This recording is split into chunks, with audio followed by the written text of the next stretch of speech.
MCSWAIN Estate Toys and More. Today we've been working on a vintage 1930s Deluxe clock company, Village Mill clock. And we began the restoration by trying to see if we could get the clock working again, actually.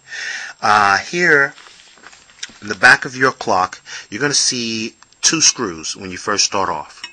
You want to remove those two screws, and that'll allow you to remove this plate. Now, you're going to be looking, of course, at the back of the clock. Everything, the clock works, the faces, everything is still going to be inside. Now, this will be what you'll see. You should be looking at this. On this particular plate, you're going to see 4 posts sticking out. 1, 2, 3, and 4 here. And these posts are going to have a nut coming up through the hole and a bolt on it, a small bolt. You want to remove each bolt, and then you're going to lift up on the plate and turn the plate, because here in this particular hole is going to be the striker for the alarm. So you want to slide this around the striker and then remove the plate. This is that striker that I was talking about that you're going to be sliding the base around. Now, this will give you an optimum view of your CLOCKWORKS itself. And here I'm going to show you, when I first started, this coil.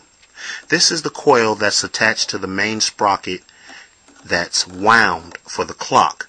And it was overwound, and so it was in very tight.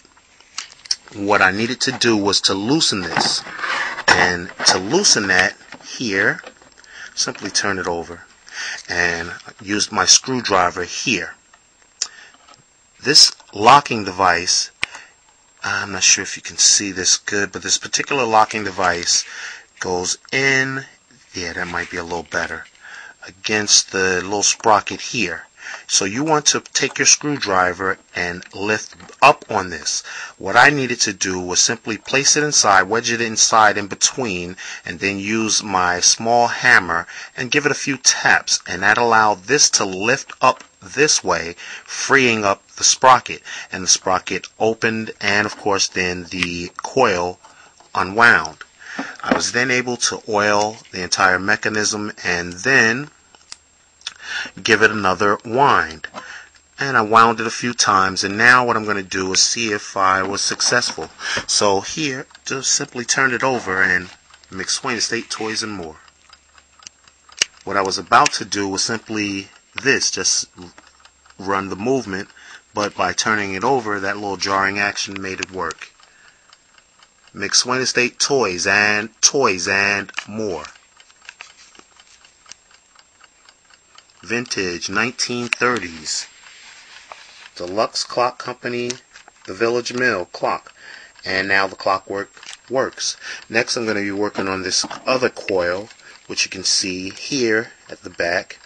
This is the coil for the alarm, which controls the alarm. So I'm going to work on that and get that working, and then put the clock back together after it's all touched up, all the paint is touched up.